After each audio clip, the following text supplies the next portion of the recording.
Lydia, you are a philosophical counselor and a philosophical practitioner, and you also teach philosophy, and you've done so for many, many years. And I understand that sometimes you use in your work as a philosophical practitioner with individuals or with groups, you sometimes use ideas, philosophical ideas that are perhaps from the history of philosophy. And I wonder if you could share with us some of your experiences, maybe an example of a philosophical idea that you used in your work and that made an impact on somebody. I found that philosophical views about friendship are very important in today's culture, because the culture is saturated with books on love, especially romantic love, and self-help books on that subject. But the subject of friendship is almost never dealt with in literature today. And it's supposedly it's supposed to be solved by marriage. Your best friend is supposed to be your spouse. But then those books of self-help are supposed to help you with this kind of love. So even to emphasize the importance of friendship, which is a very important philosophical idea, since the beginning of philosophy, since ancient times to recent times, emphasizing the importance of friendship is something that philosophy can bring to everyday life. Apart from that, there are very important views on friendship, such as Aristotle's view of friendship, Cicero, the Epicureans, etc. Can you give us an example? In his Ethics, chapter 8, Aristotle talks about 3 levels of friendship. The lowest level is friendship by utility or mutual benefits. This is a friendship that can be short in time, for example, a flight together, or as long as your child and my child go to the same swimming pool, we may go together and then talk. Yes. There is a higher level of friendship, which is friendship by enjoyment. I enjoy your character or your personality, you enjoy mine. This is a better, a higher level of friendship. Higher according to Aristotle. According to Aristotle, more stable, we would say. Most? Stable. But the problem would be that if you get into depression and they don't find you so enjoyable anymore, so the friendship might be over. And there is a third kind of friendship. So the second kind of friendship does not involve too much commitment or long-term commitment. Because if I don't enjoy it anymore, then there's no point for me in continuing it. Yes, but you may never know that you have a second kind of friendship. Ah, that's an important point. Yes, that's the point. You may never know that you have a utility friendship of the first kind also. For example, if you stay neighbors with the neighbor for most of your life, you may have a utility-based friendship for the rest of your life, and you'll never know that. Is it a sort of lack of self-awareness? No, it's just never put to the test.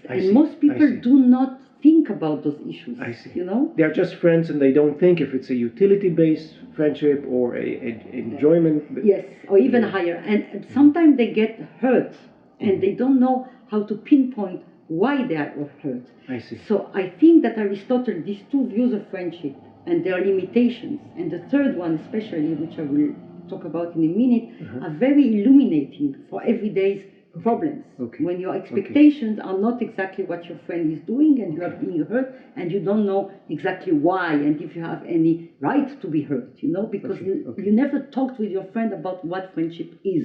So these concepts are a kind of tool or a lens through which to look at yourself and to understand better what your relationship to your friend is. Yes, and what your expectations of people are. Sometimes even people who are not your friends, you know, you have some expectations and then you might understand what is wrong. I will immediately give you an example about that person that came. But what is the third? The third kind is very interesting. This is the kind in which we share the same values. I appreciate fully your character. I find myself in your character. We are two together, but one, sharing in one world, even one ideas.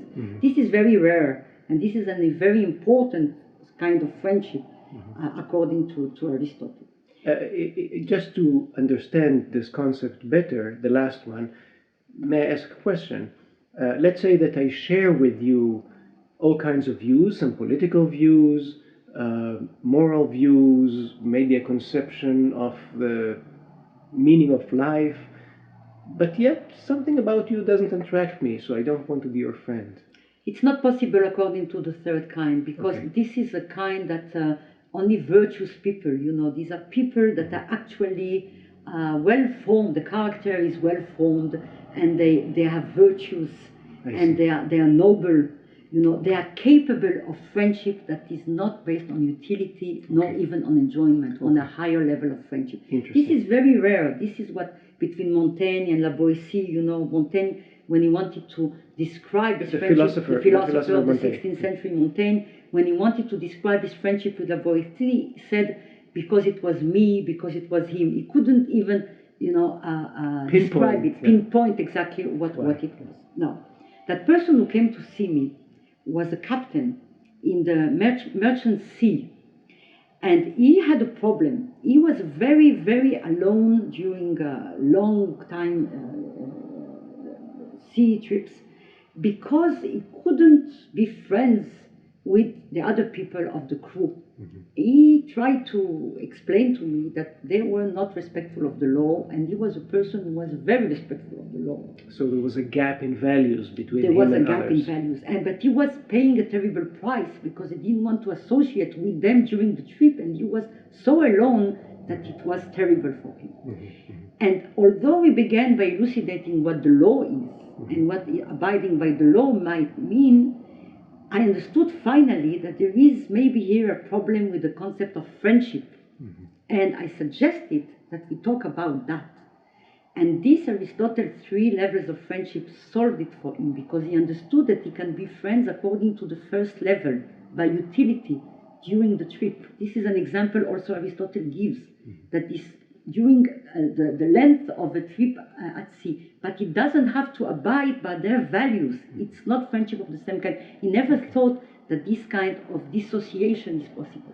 So would you say that this analysis, this Aristotelian analysis of friendship, helped him to understand better where he has been standing with regards to friendship, and where he can be standing, the other possibilities that exist for him? It's sort of a map of possibilities. Yes, it liberated him for a too restrictive view of friendship that means that he adheres, that he accepts the values of his crew, of his mates, and this he couldn't accept. So the possibility that it can be just some exchange of usefulness, short time, with no values involved, that was very liberating for him. He took Aristotle and went to the sea and never heard of him. Only wrote about that and talked about that for the last 20 years. I don't know if that men appreciate that very much. So this is, Did it happen all at once that he said, yes, now I know? Or was there a process where he came to understand it? It was a process first through the concept of law.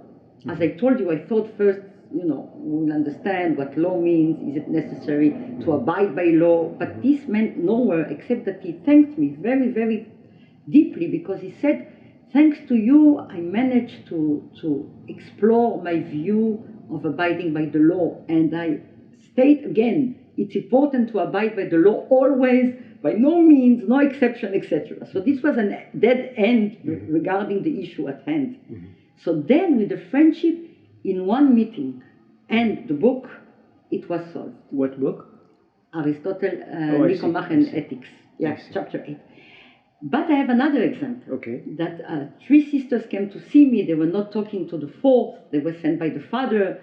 And through verifying what the concept of sisterhood can be, and the difference between that and friendship, and different difference between sisterhood and friendship, and different levels of friendship. That you can be not necessarily a friend with your sister. And if a friend, it depends on which level. This solved the problem, that they understood that they could have dinner together once a week with the parents without necessarily abiding by each other's values. So this is another example that I found Aristotle view, and the idea of friendship illuminating in our society. For me, the movement is from the concrete to the abstract and back to the concrete. I think that philosophy itself and texts of philosophy themselves follow this movement. Sometimes the philosopher do not share the concrete event that has precipitated his interest in friendship, for example. But there is something concrete. He shows us the abstract thinking, and then it's your job to turn this abstract thinking into something concrete again. And the job of the philosophical practitioner is to follow this. If the person comes with a concrete problem, to bring it to the level of abstraction, which is healing in the sense that this is a level of the human condition. We are all in the same situation. And you don't have then to define yourself according to the problem. You just are part of the human condition. And you hear what other human beings said about that. And then you come back to the concrete situation, your very specific situation, and you can implement whatever you learned in that process of abstraction. Very interesting. Very interesting. So by way of kind of summarizing, a person who does this, who does, perhaps with your help or help of a philosophical practitioner, a person who opens this space of thinking from time to time and relates his or her everyday situations to those more general issues, what is that? What does it do to the person? What kind of adjective or well, loneliness is over. You understand better your situation as a human being. Human beings are solitary, and they live with the kind of illusion that they are preoccupied only with themselves, and the past doesn't matter, history doesn't matter, other human beings do not matter. They forget that they are part of something wider and bigger, and knowing that is very helpful to the person. Whatever preoccupies him or her, I'm sure preoccupies another person, but they never stop to think even about that. So first, loneliness is over. Then it's a sort of openness to others and to the world. Yes. First, understanding that, other people are also preoccupied by that. So you are shared by the same preoccupation, at least that. And then that there is a wealth of wisdom about these problems. Okay. And it's not all about you, Other people thought about that and struggled, and in the past, and in religions, and in philosophy, there's a lot of wisdom. And actually, it's a dialogue with other people, either dead through their writings, or living philosophers, teachers, or philosophical practitioners, or just friends. So this opens up the possibility of dialogue between people that before maybe they thought, people generally do not talk about their friends, about the fact that the friend hurt them. They just cut the relationship. They don't know to whom to talk about. Very interesting. So we now see with your examples and your interesting comments how philosophy, beyond the specific things that it may have to say about this or that, it opens a space in us, it opens us to other people and to the world, and it connects us to a history, to the history of thought. Connects us to the history of thought, to humanity. Yes, to the and human adds condition. Wisdom and richness yes. to our world. Yes. Thank you. That's You're welcome. Very interesting. Very hopeful. Very nice that there is this way. Well, we are friends for years, and I think this is what we created between ourselves. Thank you, Lydia. You're welcome.